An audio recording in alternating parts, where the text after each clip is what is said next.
But summit কিন্তু 4 দিনের, 4 দিনের সামিটকে যদি আপনি ডাইসেক্ট করার চেষ্টা করেন, প্রথম 2 দিন হচ্ছে ওনারা বিভিন্ন জায়গায় ঘুরে ঘুরে বাংলাদেশের যেখানে ওনারা ফ্যাক্টরি করতে পারবেন এরকম সাইট ভিজিট করছেন। হ্যাঁ, আগামীকালকে ওনারা চিটাগং যাচ্ছেন, মিরসরাই যাচ্ছেন, পরশু দিন ওনারা 2500 যাচ্ছেন। এগুলা কিন্তু কোনোটাই ওয়ান ওয়ে সেমিনার বা আপনি আমার কথা শুনেন আমি কি বলতে চাই এটাই শুনতে হবে এরকম কিছু না। ওনারা সরেজমিনে গিয়ে দেখছেন যে ওখানকার অবস্থা কি, ওনারা প্রশ্ন করতে পারেন, ওখানে যারা ফ্যাক্টরি আছে যাদের অলরেডি তাদের সাথে কথা বলবেন, সো ওটা এক্সপিরিয়েন্স করবেন। মেইন ইনঅগ্রেশন সেশনের পরে বাকি যে ব্রেকআউটগুলো হবে, যে 5টা সেক্টর নিয়ে আমরা মনে করছি যেখানে এফডিআই আসার সম্ভাবনা সবচেয়ে বেশি, যে renewable energy, agro processing, pharmaceutical, digital economy এবং টেক্সটাইল, এই পাঁচটা সেক্টরে কিন্তু যেভাবে ডিজাইন করা হয়েছে সেখানে ম্যাচ মেকিং সেশনকেই সবচেয়ে প্রাধান্য দেওয়া হয়েছে। সো বাইল্যাটারাল কনভারসেশন করা, একজন আরেকজনের সাথে দেখা করা, একজন আরেকজনকে মিট করা, যাতে ভবিষ্যতে এখান থেকে একটা জয়েন্ট ভেঞ্চার তৈরি হতে পারে, সেটাকে টার্গেট করেই আসলে, এবং সরকারি অফিসারদের সাথে ওনাদের কথা বলা, যাতে ওনারা পলিসিগত কোয়েশ্চেন থাকলে ওই কোয়েশ্চেনগুলো ওনারা আনসার পেতে পারে। সো পুরোটা কি করা হয়েছে হচ্ছে আসলে আমরা যদি এটাকে সামিট বলছি, এবং এই সামিটের মধ্যে সেমিনার বা কনফারেন্স ফর্মের অংশ কিন্তু মাত্র 1 থেকে 1.5 ঘন্টা, বাকি পুরো সময়টাই হচ্ছে গিয়ে bilateral meetings.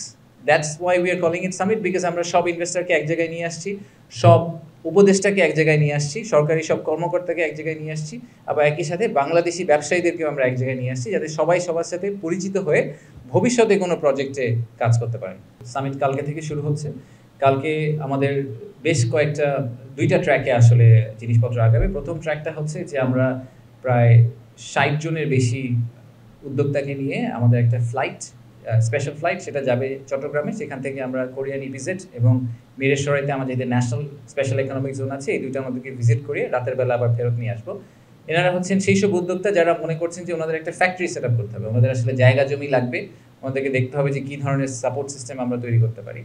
R in parallel কালকে আমাদের ইন্টারকন্টিনেন্টালে স্টার্ট আপ কানেক্ট নামে একটা সারাদিনের প্রোগ্রাম আছে। সেখানে আসলে যেগুলো আর্লি স্টেজ স্টার্ট আপ এবং যেসব ভেঞ্চার ক্যাপিটালিস্ট আসছেন তাদেরকে একটা কংগ্রিগেশন করানো হবে, বেশ কিছু ম্যাচ মেকিং ইভেন্ট হবে, নেটওয়ার্কিং হবে, কিছু প্যানেল হবে, সব মিলিয়ে টিলিয়ে কালকে সারা দিনটা হচ্ছে আসলে ঢাকা শহরে হচ্ছে সারাদিনটা স্টার্ট আপদেরকে ফোকাস করে করা। 8 তারিখে সকালে আমরা সারাদিন পাঠাচ্ছি হচ্ছে আমাদের ইনভেস্টরদেরকে নারায়ণগঞ্জে 2500-এ, যেখানে জাপানিজ ইকোনমিক জোন আছে। সেম আইডিয়া, ওনারা ফিজিক্যালি দেখবেন, ওখানে ফ্যাক্টরি ওনার যারা আছেন, যারা অলরেডি অপারেশনসে আছেন, তাদের সাথে কথা বলবেন, ভিজিট করবেন, বোঝার চেষ্টা করবেন যে what is on offer. So এটা হচ্ছে আমাদের 8 তারিখের প্রথম হাফে। সেকেন্ড হাফে আমাদের ওয়ার্ল্ড ব্যাংকের সাথে কিছু এঙ্গেজমেন্ট আছে এবং আইএলওর সাথে কিছু এঙ্গেজমেন্ট আছে, সেগুলো আপনারা যারা আসবেন সেদিন আমরা আরও ডিটেলে ডিসকাস করবো। ওনারা এফডিআই রিলেটেড আমাদের কিছু ফার্দার এঙ্গেজমেন্ট এবং ফিউচার প্রমিস, যেগুলো আমরা ওনাদের সাথে কীভাবে আমাদের ওভারঅল বিনিয়োগ ব্যবস্থাকে এবং ইনভেস্টমেন্ট ক্লাইমেটকে ইমপ্রুভ করতে পারি, এসব ব্যাপারে ওনাদের সাথে আমাদের কিছু চুক্তি স্বাক্ষরিত হবে। 9 তারিখ আমাদের মেইন ইভেন্ট ডে। 9 তারিখে সারাদিনের প্রোগ্রাম খুবই বিজি। একই সাথে উদ্বোধনী অনুষ্ঠানটি ছাড়া 10টা থেকে 11:30 পর্যন্ত বাকি সারাদিন আসলে মাল্টিপল প্রোগ্রামস চলবে, 3-4টা প্রোগ্রাম প্যারালালি চলতে থাকবে। তো উদ্বোধনী অনুষ্ঠানে আমি যেটা বললাম যে আমাদের চিফ অ্যাডভাইজার আসবেন এবং ওখানে আমরা কিছু অ্যাওয়ার্ডস দিব, একই সাথে কিছু বিদেশি বিনিয়োগকারীর কথা শুনবো এবং সেখান থেকে আমরা বোঝার চেষ্টা করব যে আর কি করতে পারলে আমাদের Bangladesh will become there preferred destination. তারপরে আমরা একটা ছোট্ট ইউথ এন্টারপ্রেনারশিপের একটা ফেয়ারের মতো করেছি, একটা কনক্লেভের মতো করা হয়েছে। ওখানে আমাদের প্রধান উপদেষ্টা যে কিছু আর্লি স্টেজ কোম্পানিদের সাথে কথা বলবেন, ওটা আমাদের ইন্টারকন্টিনেন্টালের ভিতরেই হবে, বলে উনি ওখান থেকে চলে যাবেন।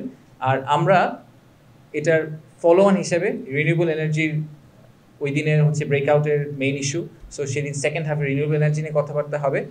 বেশ কয়েকটা এমওইউ সাইন হবে, বেশ কয়েকটি কোম্পানি যারা ইনভেস্টমেন্ট প্রমিস করবেন তাদের সাথে আমাদের কিছু এমওইউ সাইন হবে, সেগুলো আমরা সব ওই 9 তারিখে করব। আর প্রধান উপদেষ্টা যদিও ওনার রেসিডেন্সে ফেরত যাবেন, কিন্তু যারা একেবারেই খুব সিনিয়র অফিসিয়াল আসছেন, যারা একেবারে, যেরকম আমি কিছু এক্সাম্পল দিয়েছি আপনাদের কিছুক্ষণ আগে, তাদের সাথে উনি বাইল্যাটারালি বসবেন ওনার রেসিডেন্সে। So investment specific discussion bilaterally ওনার সাথে ওনাদের কিছু হবে। আপনারা সবসময় দেখেছেন যে আমাদের প্রধান উপদেষ্টা ইনভেস্টমেন্টের ব্যাপারে খুবই প্যাশনেট, তো উনি নিজেই চেয়েছিলেন যে যারা বড় উদ্যোক্তা আসবেন তাদের সাথে উনি যাতে বাইল্যাটারালি আলাদা করে বসতে পারেন এবং তাদের পয়েন্ট অফ ভিউটা জানতে পারেন। সো ফর এক্সাম্পল জার্মান একটা ডেলিগেশন আসবে, সেই জার্মান ডেলিগেশনের সাথে উনি আলাদা করে বসবেন, কোরিয়ানদের সাথে উনি আলাদা করে বসবেন, চাইনিজদের সাথে উনি আলাদা করে বসবেন, বিকজ প্রত্যেকটা গ্রুপের আবার ডিফারেন্ট এক্সপেকটেশন আছে বাংলাদেশের কাছ থেকে। আর 10 তারিখ will be a continuation of এই আমাদের ব্রেকআউটগুলো, যেখানে আমি বাকি যেগুলোর কথা বলেছি সেই কয়েকটা ব্রেকআউট হবে, আরও কিছু এমওইউ সাইনিং হবে। আর এই সব কিছুর মাঝখানে 9 তারিখ সন্ধ্যায় একটা প্লাগ আছে আমাদের, সেই প্লাগটা হচ্ছে আমাদের cultural journey, Bangladesh through a different lens. এই প্রোগ্রামটার ব্যাপারে আমি পার্সোনালি খুবই এক্সাইটেড। আমার ধারণা যে বাংলাদেশের যে আমাদের পার্সোনাল যে আইডেন্টিটি, সেই আইডেন্টিটিটাকে এক্সপ্রেস করার জন্য খুব সুন্দর করে আমরা একটা প্রোগ্রাম দাঁড় করাতে সক্ষম হয়েছি মিনিস্ট্রি অফ কালচারাল অ্যাফেয়ার্সের সাথে। সেখানে আমরা যেটা করার চেষ্টা করছি যে একজন ক্লাসিক ব্যবসায়ীর পক্ষ থেকে তো বাংলাদেশকে দেখা একরকম, কিন্তু যারা ব্যবসায়ী এই ইনভেস্টমেন্ট কমিউনিটির বাইরে, ফর এক্সাম্পল যে একজন ফটোগ্রাফার, যে একজন মিউজিশিয়ান, যে একজন ফুটবল প্লেয়ার, তারা বাংলাদেশকে কীভাবে দেখেন, তারা বাংলাদেশের মানুষের আইডেন্টিটিকে কীভাবে দেখেন, যে একজন মিউজিশিয়ান সে কীভাবে দেখেন। সো বাংলাদেশের যে ওভারঅল পিকচারটা, বাংলাদেশি একটা মানুষকে যদি চোখ বন্ধ করে এই ইনভেস্টর যখন ফেরত যাবেন, উনি যখন চোখ বন্ধ করে বাংলাদেশি একজন স্টাফ মেম্বারের কথা চিন্তা করবেন, উনি মনে করবেন যে উনি বাংলাদেশে একটা অফিস দিচ্ছেন, সেখানে কান্ট্রি ম্যানেজার দেখতে কীরকম হবে, সে কী খায়, সে কী করতে চায়, সে কী পছন্দ করে, এই পুরো ভিউটা তাদেরকে আসলে আমাদেরকে দিতে হবে, so that they feel confident যে বাংলাদেশে যদি আমি একটা অফিস সেট আপ করি, সেই অফিসে যে লোকগুলো কাজ করবে, সেই লোকগুলো আসলে আমার অর্গানাইজেশনকে খুব ক্লোজলি দেখে রাখবে।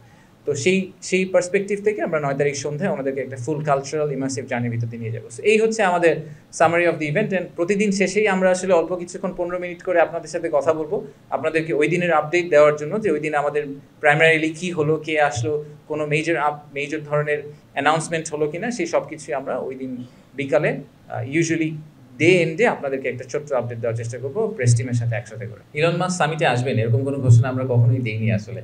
উনি একজন, তো আপনারা সবাই জানেন যে উনি ইলেকশনের পরে, ইউএস ইলেকশনের পরে উনি একজন আমেরিকার সরকারি কর্মকর্তা হয়ে গেছেন। তো ওনাকে বাংলাদেশে আনার জন্য আমাদের একটা প্রসেসের ভিতর দিয়ে যেতে হবে। এটা আসলে ওভারনাইট, আগে একজন ব্যবসায়ীকে আনার জন্য ব্যাপারটা যত সহজ ছিল আমাদের জন্য, যে ওনাকে আমরা কোনোভাবে কানেক্ট করে নিয়ে আসতাম, এখন ওনাকে আনাটা একটা become a state program. So ওই পয়েন্ট অফ ভিউ থেকে ওনাকে এত সহজে আসলে আমরা আনার কথা চিন্তা করছি না। ওনাকে আমরা আনার ব্যাপারে কথাবার্তা চলছে, বাট এটা এই সামিটে হচ্ছে না প্রথমত।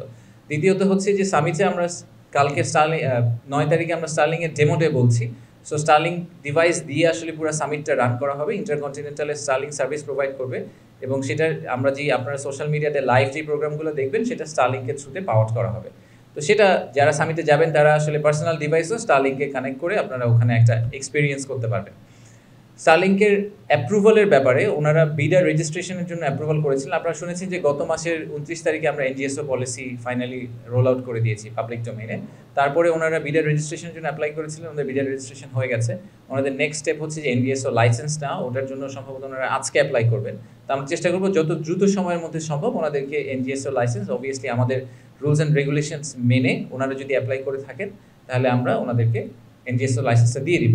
জারা বা ইন্ডিটেক্স যে কোম্পানিটা আছে তারা আমাদের one of the biggest garment buyer. Giordano বলে একটা কোম্পানি আছে, তারাও একটা বড় রিটেলার, তারা আসবেন।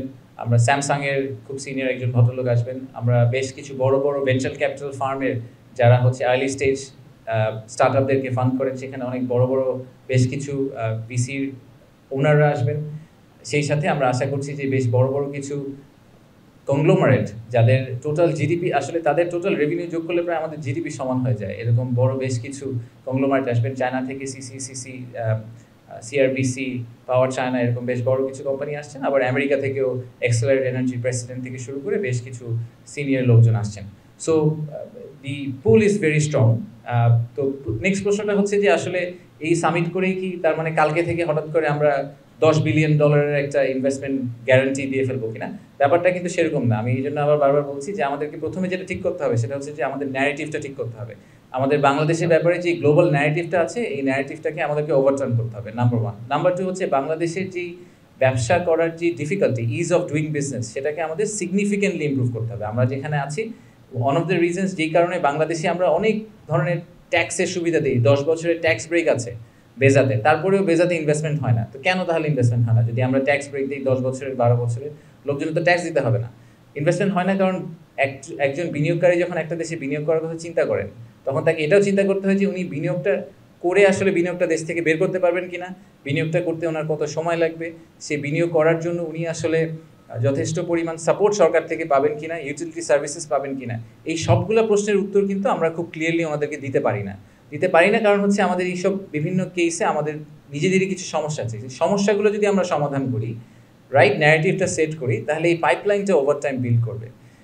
বিডার একটা ইন্টারেস্টিং জিনিস আপনাদেরকে আমি বলি, সেটা হচ্ছে যে বিনিয়োগ উন্নয়ন কর্তৃপক্ষের তো আমার পার্সোনাল, আমি ব্যাংক থেকে এসেছি, আপনাদেরকে আমি আগে বলেছি, আমার পার্সোনাল ভিউ হতো যে যখনই যে কোনো অর্গানাইজেশন যারা বিনিয়োগ নিয়ে কাজ করবে, যাদের একটা পোটেনশিয়াল একটা ইনভেস্টর পুল আছে, তাদের তো একটা বেসিক লিস্ট থাকার কথা, যে আমি আজকে বলবো যে আগামী 2 থেকে 3 বছর এই 30টা 50টা বা 100টা কোম্পানিকে আমি ট্র্যাক করব, কারণ ওনারা বলেছিলেন ওনারা বাংলাদেশে ইনভেস্টমেন্ট করতে ইন্টারেস্টেড। তো ওনারা আসলে তারপরে কি করছেন, ওনাদেরকে আর আমি কিভাবে সাহায্য করতে পারি বাংলাদেশে ইনভেস্টমেন্ট করার জন্য, এরকম কোনো ট্র্যাকার বা পাইপলাইন কিন্তু বিডাতে নাই এই মুহূর্তে। সো এগুলা খুবই এলিমেন্টারি ফাউন্ডেশনাল জিনিসপত্র, এইসব জিনিস আমরা এতদিন করে আসি না, এগুলোকে আমাদের এই ফাউন্ডেশনাল জিনিসগুলোকে দাঁড় করাতে হবে। এই সামিটটা যখন আমরা করবো, এখান থেকে যে ট্র্যাকারটা তৈরি হবে, যে পাইপলাইন তৈরি হবে, যে ঠিক আছে এই 100টা কোম্পানি এসেছিল, এরা সবাই আগ্রহ দেখিয়েছে, এরপর এই আগ্রহ থেকে মেটেরিয়ালাইজেশনে যাওয়ার জন্য আমাদের আর কি করতে হবে। সো আমরা এখান থেকে একটা পুরোপুরি একটা প্রজেক্ট ওয়ার্কের মতো পাবো এই পাইপলাইনের উপর বেস করে, যেটাকে আমরা নেক্সট 6 থেকে 12 মাস বা 18 মাস ট্র্যাক করার চেষ্টা করবো এবং এদেরকে বাংলাদেশে ল্যান্ড করানোর চেষ্টা করবো। আমরা নাসার সাথে একটা চুক্তি স্বাক্ষর করার কথা চিন্তা করছি স্পেস এক্সপ্লোরেশন নিয়ে, নন মিলিটারি স্পেস এক্সপ্লোরেশন নিয়ে চুক্তি স্বাক্ষর কথা চিন্তা করছি। সেটা নিয়ে আপনাদেরকে আমরা যেদিন চুক্তি স্বাক্ষর করা হবে সেদিন আপনাদেরকে আমরা আরও ডিটেইল জানাতে পারবো। আর ফাইনালি আমি যেটা বলবো যে মিডিয়ার জন্য আমরা যথেষ্ট ভাবেই কেটার করার চেষ্টা করছি কীভাবে আপনাদেরকে বেস্ট অ্যাক্সেসটা দেওয়া সম্ভব হয়। একটা মিডিয়া কর্নার থাকবে, তো যখন এই মেইন প্রোগ্রামগুলো হতে থাকবে সারাদিন ধরেই তো অনেকগুলো প্রোগ্রাম চলবে, ওই ভেন্যুতে একটা মিডিয়া কর্নার থাকবে। তো যারা আপনারা ওখানে যাবেন তারা ওই সময়ে যদি কোনো বিনিয়োগকারীকে বা আলাদা করে কাউকে ইন্টারভিউ করতে চান বা কারোর সাথে কথা বলতে চান, তাহলে আপনারা মিডিয়া কর্নারটা ইউজ করে সেই জিনিসটা করতে পারেন। সেই সাপোর্টটা আমরা আপনাদেরকে ফুললি দেওয়ার চেষ্টা করব।